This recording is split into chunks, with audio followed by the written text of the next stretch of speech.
Judas could see this big picture.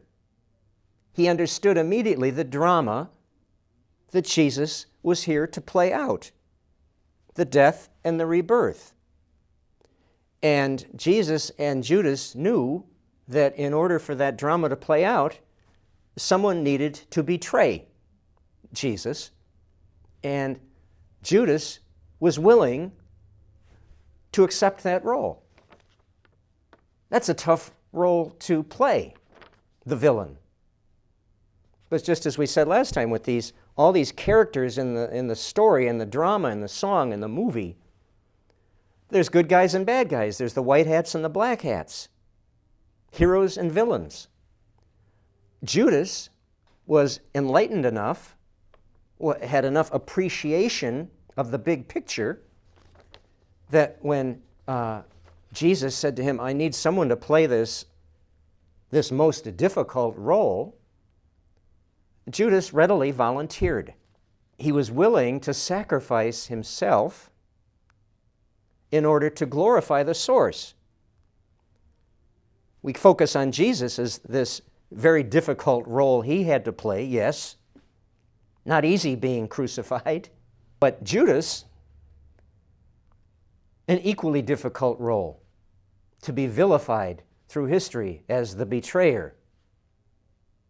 And whereas Jesus wasn't out to glorify himself, was out to glorify the source, but at least he had a story that has been told for 2,000 years, and there were witnesses to his passion and this amazing grace he displayed.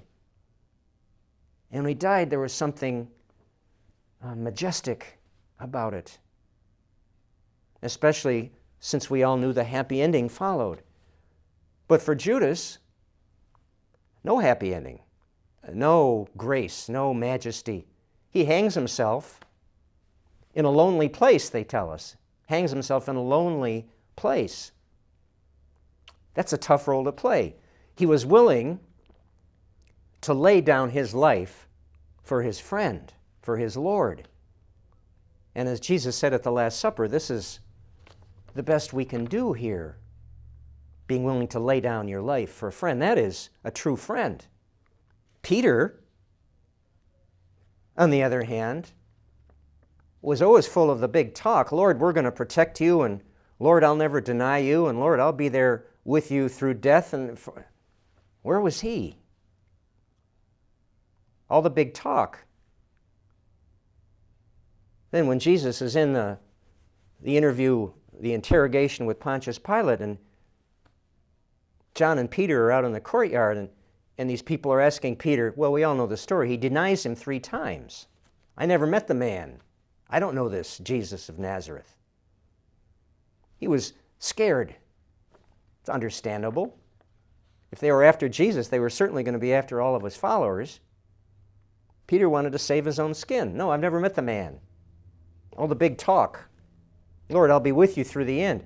Then when push comes to shove in crunch time, who's this Jesus of Nazareth? Someone said, I saw you with him. You have that accent. You're a Galilean. I saw you. You're one of his. No, I never met the man. And then when Jesus is on the cross, yes, John was there. Magdalene was there. Where was Peter? He was hiding behind closed doors. In crunch time, we find out that Peter loved his own earthbound life, his life in that material world, too much to sacrifice it. He wasn't willing yet to lay it down for his friend, for his Lord. Judas was.